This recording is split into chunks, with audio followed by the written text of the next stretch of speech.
ভাই, তোরা যারা আমার জিগাও যে মূলত আমার কাজ কি, তো ওরা তো এক্সপ্লেন করতে পারি না ওইভাবে। এখন তার তো ওরা ডকুমেন্টেশন আমি দেখাই। সাপোজ এইটা হলো পারমিট। এই পারমিটটা মূলত যে কোনো একটা কাজ করতে গেলে, ওই কাজের জন্য আরামকো প্লান্টের মধ্যে যে কোনো কাজ করতে গেলে এই পেপারের সফট কপিটা থাকা লাগে। যদি না থাকে তাহলে কাজ করতে পারে না। এই পারমিটটা ইস্যু হওয়ার পরে হার্ড কপিটা ইস্যুয়ারের কাছে থাকে, সফট কপিটা রিসিভারের কাছে থাকে। মানে আমি যে পারমিট রিসিভার, তো আমার কাছে থাকে এরকম। সো এখন এইটা নেওয়ার জন্য কী কী করতে হয়? সাইট ইন্সপেকশনে যাইতে প্রথমে সাইট ইন্সপেকশনে যাওয়ার জন্য সাপোজ কী কাজ হইব, এখানে সেকশন 1, সেকশন 1-এ হলো গিয়া এখানে হলো প্রজেক্ট নেম। তো বর্তমানে যে প্রজেক্টে কাজ করতেছি ওইটা হলো গিয়ে ডিপিসিউ, কন্ট্রাক্টর হলো জেজিসি, জাপানিজ গালফ কোম্পানিজ। তো ডিউরেশন ডেটের এখানে হলো গিয়া তোর কত তারিখ শুরু হইতেছে, কত তারিখ শেষ হবে, মানে একদিনই হয় বেসিক্যালি। সাপোজ আজকে 27 তারিখ, এখানে 27 তারিখে, এখানেও 27 তারিখ। স্টার্ট টাইম আর এন্ড টাইম এইটা হলো গিয়া যখন ইস্যু হইবে ওই টাইমটা, আর এন্ড টাইম হলো যখন যেই সময়ের মধ্যে ক্লোজ অথবা এক্সটেন্ড করতে হবে ওই টাইমটা। এখন প্লান্ট বা এরিয়া, এটা হলো গিয়া ওই এরিয়ার নাম কি ওইটা। তা এটা তোরে ফার্স্ট টাইম যখন যায় তখন আমার ধর কইয়া দিছে সুপারভাইজার বা যে ইস্যুয়ার থাকে ওনারা আমার বুঝাই দিছে। দেন এক্সাক্ট লোকেশন কি, প্লান্টের ভিতরে ছোটোখাটো কিছু লোকেশন থাকে।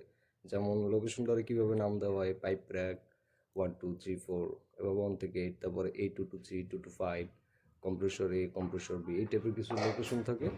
ওই লোকেশনগুলো এক্সাক্ট লোকেশন ওরা এখানে লিখতে হয়। Then work to be done, কী কী কাজ করতে হইবে ওইটা। সাপোজ এখানে cutting, welding, grinding on spool, spool বলতে পাইপের যেসব অংশ বিশেষ ওইটা। তো এখানে এইটা হলো গিয়া যে কাজ করতে হবে ওই ঘর এখানে লিখতে হয়। ইকুইপমেন্ট টু বি ইউজড, কী কী ইকুইপমেন্ট হইবে, ওয়েল্ডিং মেশিন, গ্রাইন্ডিং মেশিন, সবগুলোর একটা শর্ট নেম হলো পাওয়ার টুলস। পাওয়ার টুলস আর হ্যান্ড টুলস, এই দুইটা লেখা দিই জাস্ট।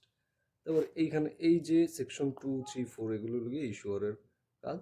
আর লাস্টে এখানে এসে হলো গিয়া এই যে কো approved request, permit receiver. Permit receiver এটা হলো রিকোয়েস্ট করে যে পারমিট দেওয়ার জন্য। সো এখানে আমার আমার বা ডাব্লিউপি যে থাকে তার সিগনেচার, তারপরে নাম, ব্যাচ নং, একটা ব্যাচ নং থাকে ইন্টারনাল ওইটা। এইখানে ইস্যুয়ার যখন ইস্যু করবে তখন এইখানে তার সিগনেচার, নাম এবং ব্যাচ নং দিবে। যদি পারমিট এক্সটেন্ড করতে হয়, সময় শেষ হয়ে গেছে বাট তারপরেও করতে পারে না, সময় শেষ হয়ে গেছে তারপরও কাজ শেষ হয় না, তখন এটা এক্সটেন্ড করে। অথবা ক্লোজ আউট করার জন্য এখানে যদি কাজ শেষ ক্লোজ করবে পারমিট, তখন ক্লোজ, তারপরে কাজ করতে পারবে না। এখন এইটা করার জন্য কী কী করতে হবে, এটা করার জন্য ইন্সপেকশন দরকার হয় কিছু। মানে আমার সব ডকুমেন্ট ঠিক আছে কিনা, ওই ডকুমেন্টগুলো কী কী, সাপোজ যেহেতু কাটিং, গ্রাইন্ডিং, ওয়েল্ডিংয়ের কথা বুঝাইছি, প্রথমে এটা হলো স্টার্ট কার্ড। স্টার্ট কার্ড হলো এখানে যারা যারা কাজ করবে ওই কাজ যাদের, তাদের নাম, তাদের কি কে কী পোস্টে আছে, সাপোজ ওয়েল্ডার, তারপর পাইপ ফিটার, দেন সুপারভাইজার, ডাব্লিউপিআর, হেল্পার, এগুলো গিয়ে এখানে ক্রাফটসে লিখতে হয়।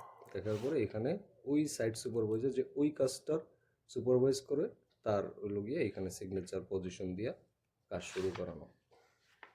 এর ওপাশে হলো কিছু রিকোয়ারমেন্ট আছে, এগুলো ফিল করতে হয়।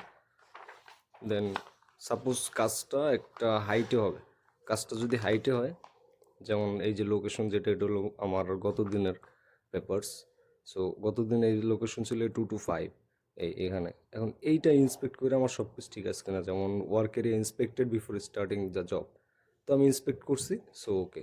আর যেটা অ্যাপ্লিকেবল হইবে না ওটা নট অ্যাপ্লিকেবল, এইভাবে এটা ফিল করা। দেন এখানে সুপারভাইজার সিগনেচার, তারপর সেফটি অফিসার সিগনেচার। এটা হলো পাওয়ার টুলসের মান্থলি ইন্সপেকশন, 1 মাসের মধ্যে একটা পাওয়ার টুলস ইন্সপেক্ট করা হয়।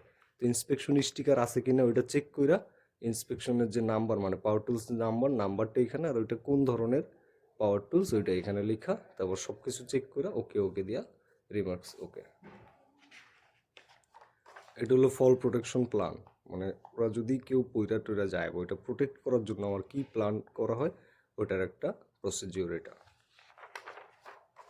দেন এটা হলো সাপ্লিমেন্ট টু বা হ্যাজার্ড অ্যানালাইসিস চেকলিস্ট, এটা হলো সেফটি অফিসার এটা ফিল করবে। যদি সেফটি অফিসার তোমার রিকোয়েস্ট করে যে করো, তাহলে তুমি এটা নিজে পইরা নিজে করতে পারো, কারণ এখানে সব কিছু ইংলিশে লেখা, ইজিলি বুঝা করা যাব। এখানে ডেট, কোন ধরনের পারমিট, কী কী কাজ হবে, পারমিটের নাম্বার কত, ওগুলো সব এখানে লেখা থাকে। দেন এই সিগনেচার্স, সুপারভাইজার, সেফটি অফিসার। তারপরে এটা হলো হটওয়ার্ক চেকলিস্ট, কোন দিন, শনিবার, রবিবার, সোমবার, মঙ্গলবার, মানে যেই দিন হয় ওই দিনের ঘরে এটা লেখা, পারমিট নাম্বার আর হলো ডেট দিয়ে এটা পুরা সাইন করা। এটা আমার কাজ না, এটাও সুপারভাইজার করে দিবে, তারপরে তোমার রিকোয়েস্ট করলে করতে পারো। দেন এই ফায়ার ওয়াচের সিগনেচার, যেহেতু হটওয়ার্ক এর জন্য ফায়ার ওয়াচ একজন মাস্টার লাগবে, supervisor signature, safety officer signature. এইগুলো হইলো জিএসএ, এগুলো হইলো টাইপ অফ এক একটা বই। এই বইগুলো হইলো গিয়া লাইক এটা হলো ফল প্রোটেকশনের জিএসএ, ওয়ার্ক অ্যাট হাইটের প্রসিডিওর। এটার ভিতরে কী ধরনের মানে একটা ফল হইলে ওইটা অ্যারেস্ট করার জন্য বা প্রোটেক্ট করার জন্য কী কী প্রসিডিওর অ্যাপ্লাই করা যায় এটার ভিতরে পুরোটা লেখা। এগুলো হইলো সাথে জাস্ট রাখতে হয়। দেন এটা হলো গিয়া method of statement JSA for erection and installment metallic piping. যে পাইপিংয়ের যে সব মেটালিক পাইপিং হয় এর ভিতরে এটার মধ্যে মেনশন করা আছে, কাটিং, ওয়েল্ডিং, গ্রাইন্ডিংয়ের ব্যাপারটা এটার ভিতরে মেনশন করা আছে। তো এটা আমি খুঁজে নর্মালি দাগ দিয়ে রাখছিলাম, হাইলাইট করে রাখছিলাম। তো এগুলো নিজের হাইলাইট করে রাখতে হয় যে এইটার ভিতরে কোন কাজটা হইতেছে, ওইটা নিজের হাইলাইট করে রাখাটা বেটার। দেন হিট অ্যাসেসমেন্ট, এগুলো বর্তমানে লাগতেছে কারণ গরমের সময় যে তাপের বিষয়টা, ওই তাপটাকে কেমনি স্টেট ম্যানেজমেন্ট করা হবে ওইটার জন্য এই যে বুকটা জাস্ট সাথে রাখতে, ফর নট ম্যান্ডেটরি বাট ওইভাবে খুব একটা না। এটা হলো যদি রাতে কাজ করা হয়, রাতে কাজ করার জন্য অথরাইজেশনের একটা আলাদা জেএসি বুক। এই পেপারগুলো সব যদি ডকুমেন্ট ঠিক থাকে তারপরে এই যে ইস্যু, আমি ফার্স্ট সেকশন 1টা ফিল করে নিয়ে গেলে এখানে ইস্যুর সিগনেচার করে উনি পারমিট দিয়ে দিবে, তারপরে ওইখানে যত কাজ ওনারা করতে পারে।